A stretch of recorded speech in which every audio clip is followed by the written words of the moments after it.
Captain Hana stared at the readings on her screen and frowned. Something was wrong with her ship's sensors. The numbers made no sense at all. She commanded the Valdari peacekeeping ship Starlight, one of the most advanced vessels in the galaxy. Her job was simple: patrol the outer rim and keep the peace between different alien species. It was boring work most of the time, but someone had to do it. The readings showed massive energy signals coming from near the human colony world of New Busan. The problem was that humans were not supposed to have anything that could make such signals. They were farmers and traders. Nice people, but not very advanced. "Commander Jinho, look at these readings," Hana called to her science officer. Jinho walked over and studied the screen. He was young for his rank, but very smart. After a few minutes, he shook his head. "The sensors must be broken, Captain. These numbers are impossible." "Why impossible?" Hana asked. "Because they show energy levels higher than our own battle fleet, but we know humans barely have real spaceships. Their cargo vessels take months to travel between stars. Our ships make the same trip in days." Hana nodded. Everyone knew about humans. The Galactic Council had studied them for years. They were classified as Class F, which meant peaceful agricultural species, no military significance. The lowest possible threat level. Humans had been part of galactic society for over 200 years now. They grew food, sold crops, and traded simple goods. They were polite and friendly. Most importantly, they never caused trouble. No wars, no conflicts, no problems at all. "Run a full diagnostic on the sensor array," Hana ordered. "We cannot have broken equipment out here." While Jinho worked on the sensors, Hana thought about humans. She had met a few over the years. They seemed nice enough. A bit strange sometimes. They asked a lot of questions about other species and their technology. But that was normal curiosity, right? Far below on the planet New Busan, a man named Minho was having a very different kind of day. He managed the farming operations for the entire colony. Most people thought he was just an administrator who worried about crop yields and irrigation systems. Minho was much more than that. His personal communicator beeped with an encrypted message from Earth. The message was short. "Harvest time is over. The wolves are at our door." Minho felt his heart rate increase, but his face stayed calm. He had been expecting this message for years. All human administrators had. He walked to his office computer and entered a code that he had memorized but never used. The screen changed completely. Instead of farming reports, it now showed military readouts, weapon locations, and defensive positions. Minho pressed another button. Across the colony, hidden transmitters sent signals to every human on the planet. The message was simple. "Protocol 7 is now active. All civilians to designated shelters. All defense personnel to your positions." To any alien watching, it would look like humans were just going about their normal daily work. But something had changed. The farmers moved with purpose now. The maintenance workers carried their tools differently. Children walked toward what looked like school buildings but were actually reinforced shelters built deep underground. In space, Captain Hana was getting more strange readings. Her sensors, now fully checked and working perfectly, showed not one but dozens of massive energy signatures throughout human space. Every human colony was suddenly lit up like a military base. "Captain," Jinho called out, his voice worried. "You need to see this." Hana looked at his screen. The sensor data showed a huge fleet approaching the edge of the system. Ships she had never seen before, angular, aggressive, and clearly built for war. "Who are they?" she asked. "Skarn Empire," Jinho said quietly. Hana's blood went cold. The Skarn were bad news. They were a species of large, reptile-like aliens who believed in conquest above all else. They had been expanding their empire for decades, enslaving weaker species and stripping their worlds of resources. "What are they doing in human space?" she asked. "I think they are here to invade," Jinho replied. It made sense, Hana realized. Humans were perfect targets for the Skarn. They had valuable colonies with good farmland and resources. They seemed to have no real military. They would be easy to conquer and enslave. The Skarn fleet was massive, over 200 warships of various sizes. Against them, the humans had, what? Some cargo ships and basic planetary defense systems? "Captain, we have to do something," Jinho said. "We cannot let the Skarn attack defenseless civilians." Hana agreed, but what could they do? Her ship was alone, and even the full Valdari peacekeeping fleet would be outnumbered. The Skarn had brought enough ships to conquer an entire sector. She opened a communication channel. Skarn Fleet, this is Captain Hana of the Valdari Peacekeeping Corps. You are entering the territory of a peaceful species. Please state your intentions. The reply came back immediately, harsh and aggressive. Valdari ship, you will withdraw immediately or be destroyed. This system now belongs to the Skarn Empire. Down on Nubusan, Minho watched his screens as the alien fleet approached. The Skarn had always been predictable. They would demand surrender first, then attack when it was refused. They liked to make examples of resistance. But the Skarn had made one very big mistake. They thought humans were helpless farmers with no way to fight back. Minho opened another communication channel, this one reaching deep into space. The signal was tightly focused and heavily encrypted. To anyone trying to intercept it, it would look like routine agricultural data. Shepherd Station, this is New Busan, he transmitted. The wolves have found the flock. Request immediate assistance. The reply came back in seconds. New Busan, this is Shepherd Station. Help is already on the way. Estimated arrival time, 4 hours. Hold the line. Minho smiled for the first time that day. 4 hours. They just had to survive for 4 hours. He looked at his screens again. The Skarn fleet was moving into attack formation. Soon they would demand surrender, and when the humans refused, the shooting would start. But the Skarn were about to learn something that no one else in the galaxy knew, something that would change everything. Humans were not helpless farmers, they never had. Being Captain Hana watched helplessly as the Skarn fleet took positions around New Busan. Her single ship could not stop what was about to happen. All she could do was witness the destruction of an entire human colony, or so she thought. The galaxy was about to get its first real look at humanity. War leader Kraix stood on the bridge of his flagship and looked at the human planet below. New Busan looked peaceful from space. Green fields, small cities, and orbital stations that appeared to be shut down and empty. Cowards, Kraix growled to his officers. They have abandoned their defenses already. This will be easier than expected. The Skarn were large, powerful beings with thick scales and sharp claws. They had conquered dozens of worlds and enslaved millions. To them, this was just another day of expanding their empire. Kraix opened a communication channel to the planet below. Humans of New Busan, you will surrender immediately. Prepare for occupation. Any resistance will result in the complete destruction of your cities. There was no reply from the surface. They are too scared to even answer, laughed Commander Vorth, Kraix's second-in-command. Shall we begin landing operations? Yes, but keep half the fleet in orbit. I want to be ready to bombard the surface if they try anything stupid. On the planet's surface, Minho heard the surrender demand but did not reply. Instead, he watched as thousands of human civilians moved quickly and quietly to their designated shelters. To any alien observer, it might look like panic. But Minho knew better. Every person knew exactly where to go and what to do. The shelters were not normal underground bunkers. They had been built over decades, disguised as mining operations and storage facilities. They could withstand direct orbital bombardment and had supplies for months. Children carried emergency packs and walked calmly to safety. Adults checked hidden weapon caches that had been disguised as farming equipment. The maintenance workers took positions that gave them clear fields of fire across the landing zones. Everything the humans did looked normal to watching aliens. But it was not normal at all. Captain Hana moved her ship closer to the planet, hoping she could help somehow. She sent messages to the Valdari High Command, requesting immediate military support. But she knew help would not arrive in time.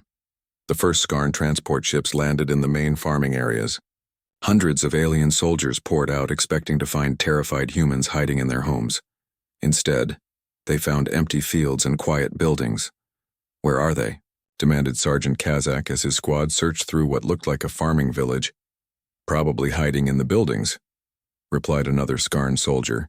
These weak species always hide when real warriors arrive. They kicked down the door of the nearest house and rushed inside. The building appeared empty, but something felt wrong. The furniture was arranged strangely. There were mirrors positioned at odd angles. The floors creaked in patterns that seemed almost like signals. That was when they met Daewon. The human appeared from nowhere, moving faster than the Skarn thought possible. He wore simple work clothes and carried what looked like farming tools. But the way he moved was not like any farmer they had ever seen. The first Skarn soldier went down without making a sound. The second managed to raise his weapon before Daewon's farming tool cut through his armor like paper. The third soldier tried to call for help, but found that his communicator had been destroyed by some kind of jamming field. Within 30 seconds, the entire squad was down. Daewon disappeared as quickly as he had appeared. Similar scenes played out across the landing zones. Skarn soldiers entered buildings and did not come out. Patrols sent to search the fields vanished completely. Transport ships found their landing areas suddenly filled with obstacles that had not been there moments before. Commander Vorth watched the reports come in with growing alarm. "War leader, we are taking heavy casualties. The humans are fighting back." "Impossible," Kraek snarled. "They are farmers. They have no military training." "Then explain this." Vorth showed him the tactical display. Over 100 Skarn soldiers were already dead or missing. Not a single human casualty had been confirmed. On the surface, the human defenders moved through hidden tunnel systems that connected every building and defensive position. What the aliens had thought were simple irrigation channels were actually a complex network of fighting positions and supply lines. Commander Sunho coordinated the defense from an underground command center that the Skarn did not even know existed. His forces were outnumbered 10-1, but they had every possible advantage. They knew the terrain. They had prepared for this exact scenario for decades. Most importantly, they were fighting to protect their families. "All units report." Sunho spoke into his communicator. "Sector 7 clear. Enemy patrol eliminated. Sector 12 holding. Transport ship disabled. Sector 4 ready. Enemy reinforcements moving into trap zone." Everything was going according to plan. But Sunho knew this was just the beginning. Soon the Skarn would realize that the ground assault was failing, and then they would start bombarding from orbit. In space, war leader Kraex was reaching the same conclusion. His ground forces were being destroyed by opponents who should not even exist. It was time to end this the Skarn way. All ships prepare to bombard the surface. Target the major population centers first. Captain Hana heard the order on her communication scanner. She opened a channel to the Skarn flagship. "War leader Kraex, you cannot attack civilian targets. That violates every galactic treaty." "The treaties do not apply to species that resist the Skarn Empire," Kraex replied coldly. "These humans will serve as an example to others." Hana felt helpless. Her single ship could not stop an entire fleet from bombarding the planet. She could only watch and hope that somehow the humans had a plan for this too. The first plasma bombardment began. Bright energy beams struck the surface, targeting the human cities. Buildings exploded, fires started, and smoke filled the air. But something was wrong. The orbital strikes were not having the expected effect. The explosions were smaller than they should be. Many of the energy beams seemed to be hitting some kind of defensive shields. "What is happening?" Kraex demanded. His weapons officer checked the readings. "Sir, our bombardment is only at 60% effectiveness. Some kind of energy field is deflecting our shots." "Impossible. Humans do not have that technology." Down on the planet, Minho watched the orbital bombardment from his command bunker. The defensive systems were working perfectly. Hidden energy projectors, disguised as communication towers for decades, were absorbing and redirecting most of the incoming fire. He checked his chronometer. 2 hours until help arrived. They just had to hold out a little longer, but Minho knew that Kraex would soon bring more firepower to bear. When that happened, even their hidden defenses might not be enough. It was time for the next phase of the plan. Minho opened a new communication channel, this one broadcasting on frequencies that most galactic species could not even detect. The message was simple. "All observers prepare for revelation. Humanity shows its true face in 60 minutes. Captain Hana was monitoring all frequencies when she picked up the strange transmission. She could not understand what it meant, but something about the confidence in the human's voice made her very nervous. The Skarn continued their bombardment, but they were learning that humans were not as helpless as they had appeared. Soon they would learn much more than that. The galaxy was about to change forever. Space twisted and bent near the edge of the new Busan system. Energy readings spiked to levels that made every sensor in the area scream warnings. Then, with a flash of light that could be seen from 3 star systems away, something massive dropped out of hyperspace. Captain Hana stared at her screens in complete shock. The object that had just arrived was impossibly large, 12 kilometers from front to back, 3 kilometers wide, and bristling with weapon systems that her ship's computer could not even identify. "What is that thing?" whispered Commander Jinho, his voice filled with fear. The ship, and it was definitely a ship, moved with the grace of something much smaller. Its hull was dark gray with strange markings that seemed to shift and change as they watched. Energy patterns flowed across its surface like lightning trapped in metal. "Captain," her communications officer called out, "we are receiving a transmission from the unknown vessel." "Put it on screen," Hana ordered. The image that appeared made her step backward. A human face looked out at them, calm, professional, and completely confident. He wore a uniform that was clearly military, but like no military uniform she had ever seen. "This is Admiral Kyung of the United Earth Ship Retribution. All non-combatant vessels have 30 minutes to withdraw beyond the system's edge. This is the only warning you will receive." The transmission ended. Hana looked at her tactical display. The human ship, Retribution, was showing power readings that exceeded her entire peacekeeping fleet. Its weapons were charging with energy levels that could destroy planets. "Captain Hana," Jinho said quietly, "I think we may have been very wrong about humans." War leader Kraex was having similar thoughts on his flagship. The massive human vessel had appeared without warning, moving faster than anything its size should be able to move. His weapons officer was running continuous scans, trying to understand what they were facing. "Report," Kraex demanded. "War leader, the human ship is not impossible. Its power output is higher than our entire fleet combined. Its weapon systems are completely unknown to our databases. I cannot even guess what they are capable of," Kraex snarled. He had not built his reputation by backing down from fights.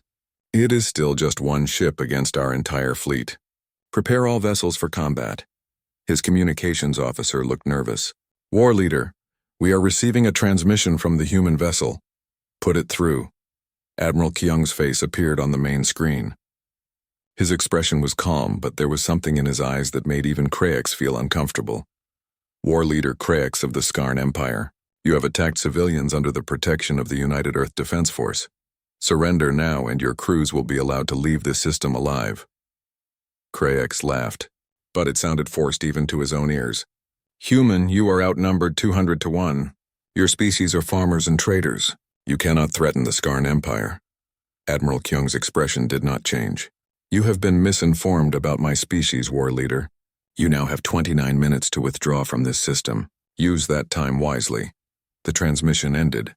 Captain Hana tried to open a communication channel with the human admiral. After a moment, his face appeared on her screen. "Admiral Kyung, this is Captain Hana of the Valdari Peacekeeping Corps. I am here to mediate this conflict. Surely we can reach a peaceful solution." "Captain Hana," the admiral replied, "you have 28 minutes to move your ship to a safe distance. There will be no negotiation with those who target our civilians. But Admiral, the Galactic Council classifies your species as peaceful. You cannot possibly have the military capability to—" "Captain," Admiral Kyung interrupted, "the Galactic Council has been operating under incorrect information for quite some time. You will understand the truth very shortly. On the planet's surface, the battle was turning decisively in humanity's favor. Commander Sunho led his forces with a tactical skill that amazed even himself. The Skarn troops, despite their superior numbers and equipment, were being systematically destroyed. Every human fighter moved with perfect coordination. They appeared from hiding places that should not have existed, struck with weapons that cut through alien armor like tissue paper, and disappeared before the enemy could respond. War leader Kraex watched his ground forces being eliminated and made a decision that would haunt his final moments. If he could not conquer the humans, he would destroy them completely. All ships target every population center on the planet. Maximum firepower. Turn the entire surface into glass. 200 Skarn warships turned their weapons toward New Busan. Enough firepower to crack a moon began, charging for a simultaneous bombardment. That was when the Retribution showed them what human military technology could really do. The massive human battleship moved with impossible speed, positioning itself between the Skarn fleet and the planet. Energy weapons that defied known physics reached out and touched the incoming bombardment. Every single plasma bolt, every energy beam, every explosive missile was intercepted and destroyed before it could reach the surface. The display was so precise, so perfect, that it looked like a dance choreographed by gods. "Impossible," breathed the Skarn weapons officer. "Nothing can stop that much firepower." The human ship is not even using its main weapons, replied the sensor operator, his voice filled with terror. Those are just point defense systems. War leader Krayak stared at the readings. The human ship had casually stopped the combined firepower of his entire fleet, using what appeared to be secondary weapons. What would happen when it actually fought back? He found out 30 seconds later. The Retribution fired once. A single beam of energy reached out and touched the Skarn flagship. The massive warship, which had destroyed entire worlds, simply ceased to exist. One moment it was there, the next it was expanding gas and debris. Admiral Kyung's voice came over all communication channels. Skarn fleet, that was a demonstration. You have committed acts of war against the human species. Surrender now or share your leader's fate. Half the Skarn fleet tried to run. The other half, either braver or more stupid, opened fire on the human battleship. What followed was not a battle. It was an execution. The Retribution moved through the Skarn formation like death itself. Its weapons fired continuously, each shot destroying vessels that had terrorized entire sectors of space. The alien ship's return fire struck the human vessel's shields and simply vanished, absorbed by defensive systems that made their attackers' weapons look like toys. Captain Hana watched in horrified fascination, as the most powerful military force she had ever seen was systematically annihilated by a single human ship. Her sensors showed that the battleship was operating at less than 15% of its maximum capability. Captain, Jinho whispered, what have we done? How did we classify these people as harmless farmers? Within 20 minutes, the entire Skarn invasion fleet was destroyed. 200 warships reduced to floating debris. Not a single shot had reached the planet's surface. Admiral Kyung's face appeared on all communication frequencies one final time. To all observers, what you have witnessed today is not humanity's military might. This is humanity at peace. We suggest you remember that distinction. The transmission ended, leaving Captain Hana alone with the terrible understanding that everything the galaxy thought it knew about humans was completely wrong. On New Busan, Administrator Minho emerged from his command bunker and looked up at the sky. The battle was over. His people were safe. Everything had gone according to the plan that humans had been preparing for centuries. He sent a simple message to Earth. Harvest complete, returning to normal operations. But normal would never be the same again. The galaxy had seen humanity's true face, and they would never forget it. The debris of the Skarn fleet drifted through space like a graveyard of broken dreams. Captain Hana sat in her command chair, staring at the readings that showed the complete destruction of 200 warships in less than 30 minutes. Her communication system chimed with an incoming message. From the human battleship, Admiral Kyung appeared on her screen, looking exactly as calm and professional as he had at the beginning of the battle. There was no satisfaction in his voice, no pride in his victory. He spoke like a man who had just completed a routine task. Captain Hana, you may approach the planet safely. Our defensive systems will not target Valdari vessels. Admiral, Hana found her voice, though it came out as barely more than a whisper. I need to understand what just happened here. The Galactic Council, we classified your species as peaceful farmers. You classified us correctly, Captain. We are peaceful. We prefer growing crops and raising families to fighting wars. But we learned long ago that sometimes you must be prepared for war if you truly want peace. But the technology, the weapons, how is this possible? Our intelligence reports show that humans barely have interstellar travel. Admiral Kyung was quiet for a moment. When he spoke, his words changed Captain Hana's understanding of the galaxy forever. Captain, humanity has been watching the galaxy for over 3,000 years. We have studied every species, learned every military doctrine, analyzed every threat. We have been preparing for this day since the moment we first ventured beyond our solar system. The communication ended, leaving Hana with more questions than answers. On the bridge of the Retribution, Admiral Kyung turned to his staff. Communications Officer Young-soo was coordinating with the other human battleships that were now revealing themselves throughout human space. Intelligence Analyst Soo-young was compiling reports from across the galaxy about various species' reactions to the battle. Admiral, Young-soo reported, we have confirmation from all sectors. 37 battleships have decloaked and identified themselves to local governments. The galaxy now knows our true capabilities. Reactions? Hyung asked. Soo-young looked up from her analysis reports. Mixed, sir. The Korthak hegemony has immediately withdrawn from 3 border conflicts and is requesting formal peace talks. The Nexari Federation is demanding an emergency session of the Galactic Council. 7 minor species have sent messages of congratulation for our victory over the Skarn. And the rest? Panic, mostly.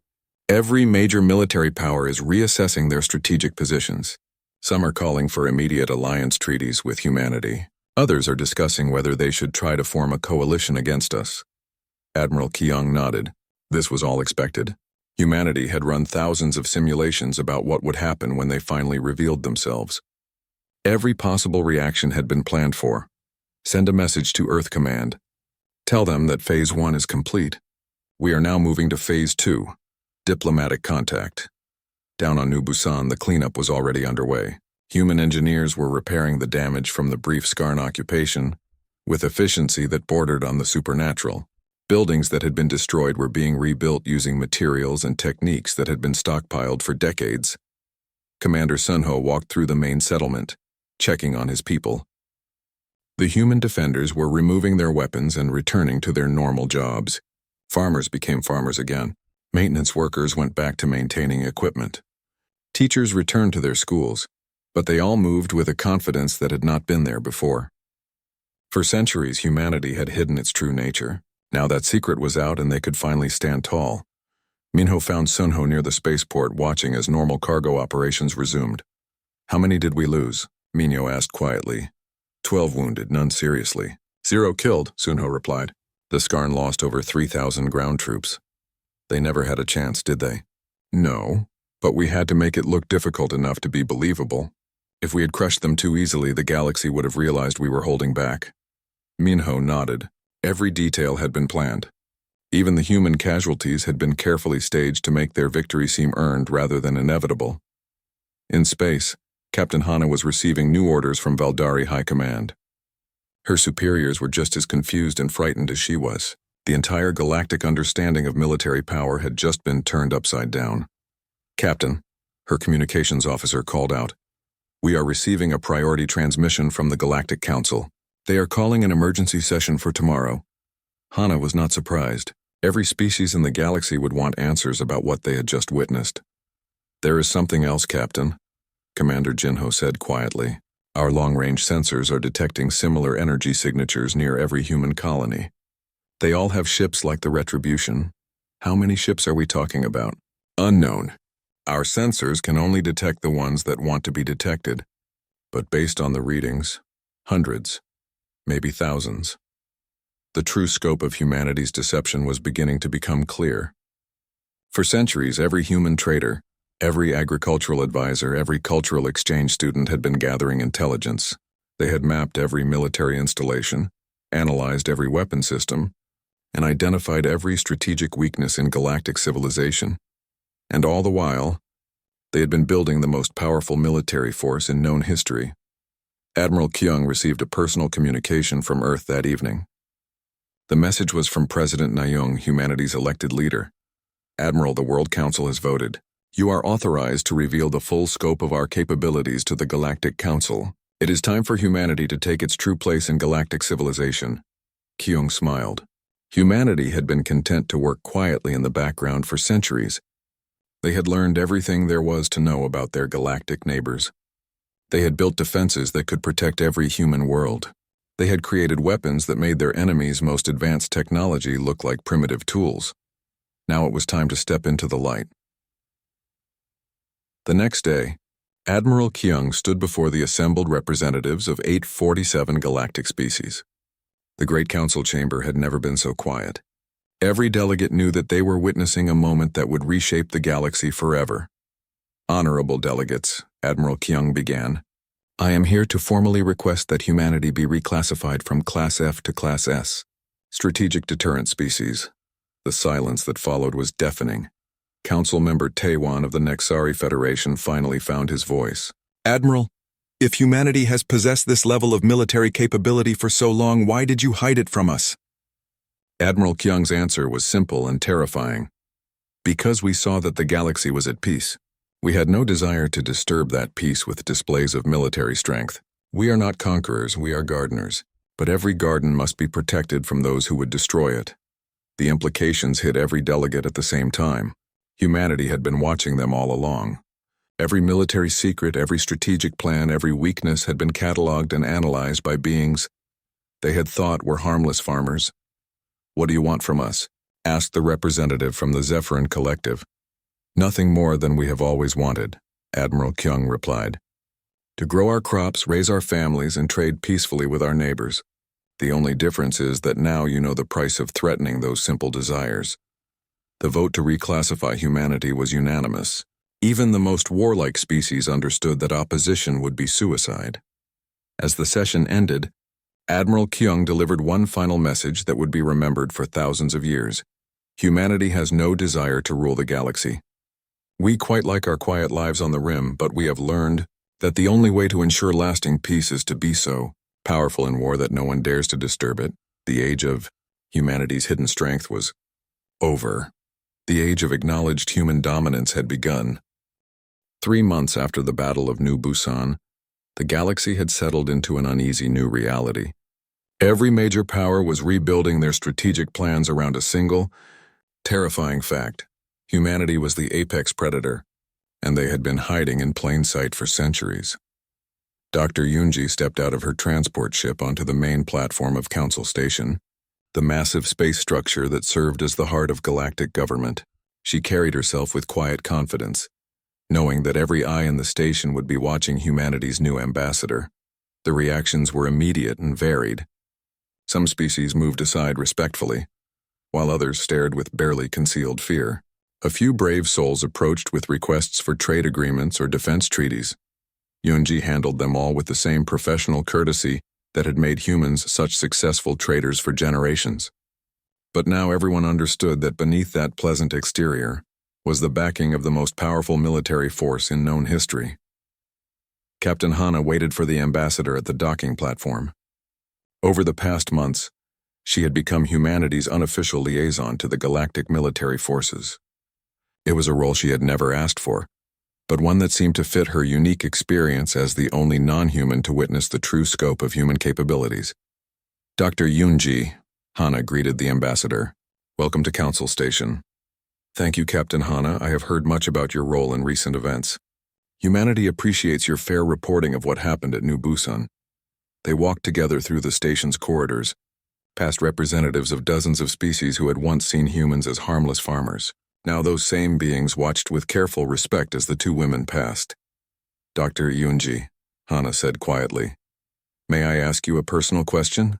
"Of course. How long have you known about humanity's true capabilities?" Yoonji was quiet for a moment before answering. "I have known since I was a child, Captain. Every human knows. It is part of our education from the earliest age. We learn about the galaxy's military capabilities, about potential threats to our colonies, about the weapons and defenses that protect our way of life. But you all acted so normal, so genuinely peaceful." "We are genuinely peaceful, Captain. Most humans live their entire lives without ever seeing a weapon larger than a hunting rifle. We truly do prefer growing crops and raising families to fighting wars. But we also understand that sometimes strength is the only language that aggressors understand." They reached the council chambers where Yoonji would present humanity's formal diplomatic position to the galaxy. Before they entered, Hana had one more question. "What happens now?" "To the galaxy, I mean." Yoonji smiled, and for a moment she looked less like a diplomat and more like the teacher she had been before accepting this assignment. "Now, Captain, we get back to the business of building a better future for all of our children. The only difference is that now we can do it without worrying about species like the Skarn disrupting our work." Inside the council chambers, representatives from 847 worlds had gathered to hear humanity's formal statement on galactic policy. The atmosphere was tense, with many delegates clearly nervous about what demands the newly revealed superpower might make. Yoonji took the speaker's platform with calm confidence. Her words would be broadcast to every world in the galaxy, marking humanity's official emergence as the dominant military force in known space. "Honorable delegates, friends and fellow citizens of the galaxy," she began, "I stand before you today not as a conqueror but as a neighbor. Humanity's revelation of our defensive capabilities changes nothing about our fundamental goals." She activated a holographic display showing peaceful human colonies across the galaxy. Farmers tending crops, children playing in schools, families gathering for meals. We seek the same things we have always sought: the right to grow our food, raise our children, and trade freely with our neighbors. The only difference is that now you understand the price of threatening those simple desires. A murmur ran through the assembly. Many delegates had expected demands for territory or tribute. Instead, they were hearing the same peaceful message that humans had always preached. However, Yunji continued, her voice taking on a harder edge, recent events have shown us that some species view peace as weakness. The Skarn Empire learned the price of that mistake. We trust that other potential aggressors will learn from their example. The display changed to show the aftermath of the Battle of New Busan, the debris field that had once been the most powerful invasion fleet in recent history, served as a stark reminder of humanity's capabilities. Humanity proposes a new galactic compact, Yunji announced. Any species that commits acts of aggression against civilian populations will face the full response of the United Earth Defense Force. In return, we guarantee the protection of peaceful worlds against any aggressor, regardless of their military strength. The proposal was revolutionary. For the first time in galactic history, a single species was offering to serve as the ultimate guarantor of peace. The cost of accepting would be acknowledging humanity's dominant position. The cost of refusing might be facing that dominance as an enemy. Council member Taewan of the Nixari Federation stood to respond first. Dr. Yunji, your offer is generous, but how can we be sure that humanity will not use this power to dominate other species? Yunji's response was immediate and confident. Because, Council member Taewan, we have already had that power for centuries, and we chose to use it to protect rather than conquer. Our actions speak louder than any promises we could make. The truth of that statement hit every delegate at the same time. Humanity could have conquered the galaxy at any point in the past 300 years.